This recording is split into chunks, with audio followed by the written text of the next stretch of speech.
what our major security issue here in America is right now. And we have seen Iran write in its military doctrine. This is basically why they want the bomb. We've also seen them practice launching. I've been told that Iran is getting a bomb.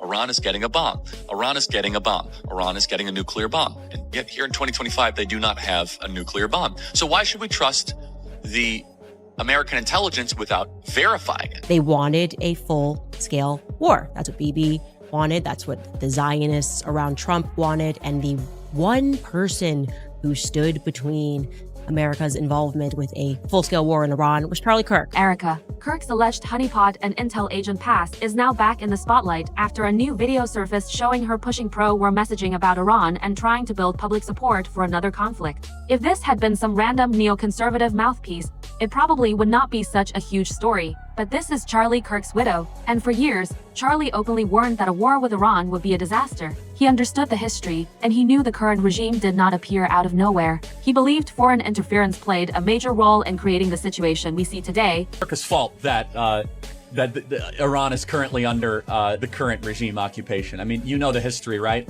This was a royal screw-up on behalf of the American Central Intelligence Agency and the British intelligence. So when you say, what do we have to do to regime change? I'm like, maybe we should sit this one out, let the Iranian people figure it out themselves. That is not AI. That is Charlie himself clearly speaking out against military action in Iran. And it is not just one clip either. There are many more videos where Charlie warns that regime change in Iran would be a complete catastrophe. But now that he is gone, Erika and Turning Point appear to be changing his legacy in real time. They are acting like he believed something very different. And they seem to be counting on people not going back to check what he actually said. And now there is even more to the story, because we are learning that Erika was allegedly pushing the same kind of war messaging years before she ever met Charlie. She was speaking with officials linked to the CIA, warning people about Iran, and repeating the same kind of talking points that often get used when the public is being prepared for another war. So after everything that has come out about Erika over the last few months, are people really supposed to believe she was just some random woman with no political background who happened to meet Charlie at the perfect time? At this stage, anyone still believing that would have to ignore a lot of red flags. My aunt used to tell me, never do something that you don't want on the front page of a newspaper. At the CIA on our very first day, they told us not to ever say or do anything that we would be ashamed to see on the front page of the Washington Post.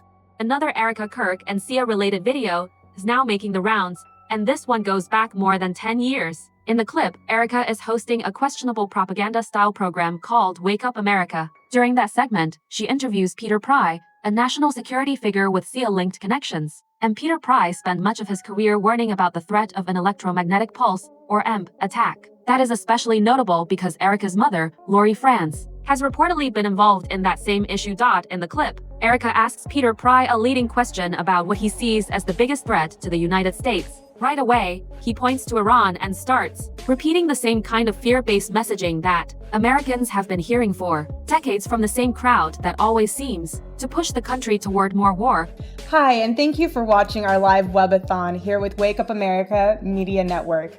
I'm Erika Franzwe, the host of Millennials Rock, and I'm here today with the incredible Dr. Peter Pry. He has served on the Congression EMP Commission, the Congression Strategic Posture Commission, the House Armed Services Committee, and the CIA. What our major security issue here in America is right now.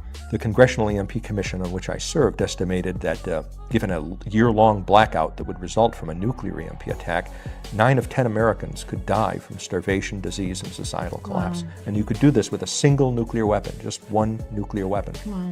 And we have seen Iran write in its military doctrine. This is basically why they want the bomb. We've also seen them practice launching missiles from short-range missiles from ships to simulate an EMP attack. And remember, this happened years before Erika ever met Charlie. According to this timeline, she was already involved and already helping spread this message long before Charlie entered the picture. Erika was bringing on so-called experts like Peter Pry to frighten the public about Iran's supposed power and intentions. Charlie, on the other hand, saw through those talking points. He recognized the pattern. He noticed that the same claims were being repeated again and again, often without real evidence. And for years, he warned people not to fall for it. My whole life, I've been told that Iran is getting a bomb. Iran is getting a bomb. Iran is getting a bomb. Iran is getting a nuclear bomb. And yet here in 2025, they do not have a nuclear bomb. So why should we trust the American intelligence without verifying it. The evidence shows that every single one of these people, the last couple of decades, that is pushing for a conflict with Iran has not just failed miserably, has been one of the greatest catastrophes in American foreign policy ever. Thousands of lives needlessly lost of Americans, millions of people displaced, trillions of dollars spent. And let's be honest, at this particular moment, we cannot afford this war. We are economically vulnerable.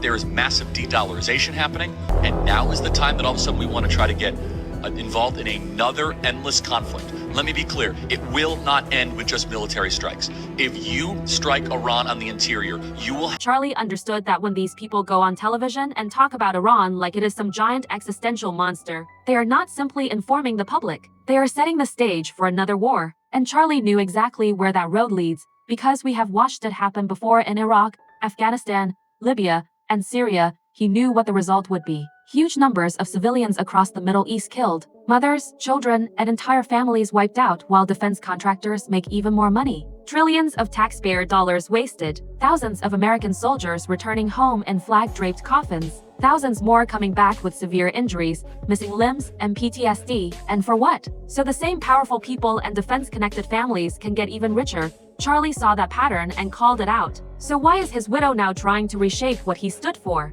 Earlier this week, Turning Point was caught when it started posting old Charlie clips in a way that made it look like he supported war with Iran. But people checked the dates, looked at the full context, and those posts got community noted. Then the real receipts started coming out. In 1953, US and British intelligence overthrew Iran's democratically elected leader and installed the Shah. Charlie understood that history. He knew that no one can honestly explain Iran's current regime without first understanding who helped create the problem. Then in 2020, after the Soleimani strike, Charlie posted, "Our future is not in the Middle East. Sand and death will further bankrupt us. No war with Iran again in 2020. In that same period, Charlie warned that some people were calling for a ground war with Iran and said that would be a massive mistake. He said sending US troops into another ground war was not the answer and called for an end to endless, senseless wars. Then in April 2025, Charlie again warned that a war with Iran would be a catastrophic mistake. 2 months later, he posted a poll on X asking whether the United States should get involved in Israel's war against Iran. Almost 90% of his followers said no. That same month, Charlie also criticized Lindsey Graham for pushing war and warned President Trump not to follow that path. These guys are they're just a bunch of talkers. They got a big mouth in Iran. Launched against U.S. bases in Iraq, Qatar, and Iran is confirming, of course, they're doing it. We know that. So Lindsey Graham is now saying now it's time to end this madness in Iran. He's just calling for absolute regime change. Mr. President, please. I will call you later with this message, but please resist Lindsey Graham. None of these posts or videos are vague. None of this is being taken out of context. Charlie spent years warning that America was heading toward another disaster, and now that warning looks more relevant than ever. And Charlie was not just posting online either. He went to the White House, argued directly against the country being pulled into another war, and told Trump it would be a major mistake. Then just a few months later, look at what happened. You in Orem has had an active shooter at the Charlie Kirk event. We're getting several calls. We're trying to get more information. Gunshots heard near the library at UVU. They're trying to lock the library down now. Now let's come back to Erika. Whether someone agreed with Charlie's position on Iran is not really the issue. That is not the main point. The point is that Charlie made his position completely clear. We have the evidence. We have the tweets. We have the videos. We know for certain that he opposed the war. So why is his widow working so hard to make that part of his legacy disappear? This was one of the very last major issues Charlie spoke about before he was assassinated. In his final months, he was warning anyone who would listen that war with Iran would be a disaster. And now Erika is acting as if he never said any of it. Yet people are still expected to believe Charlie trusted her to lead Turning Point and protect what he stood for. I will make sure that I don't stay silent. I'll keep speaking the truth. So what really mattered most to Charlie in his final years? There were two issues that seemed to consume him more than anything else: the release of the Epstein files and stopping a war with Iran. He spoke about both of these topics over and over again. We as the American people deserve to have every Epstein file released with no redactions whatsoever, period. They got to make it right. And we, the American people, ran on transparency. We deserve to see the entire client list. Every document the government has regarding the Epstein files, we, the American people, should have on an easy to access website immediately, in a very, very quick fashion. I'm pushing for that both privately and publicly, just so you know. Now look at Erika. Silence on both issues. Complete silence. Why? Why would the woman who stood on stage and accepted the Charlie Kirk Legacy Award ignore the very causes Charlie spent his last years fighting for? Some people believe that raises an even bigger question. Was Erika simply playing a role that had been assigned to her long before she ever met Charlie? And if so, did Charlie begin to suspect something? Did he start to realize who he was really married to shortly before his death?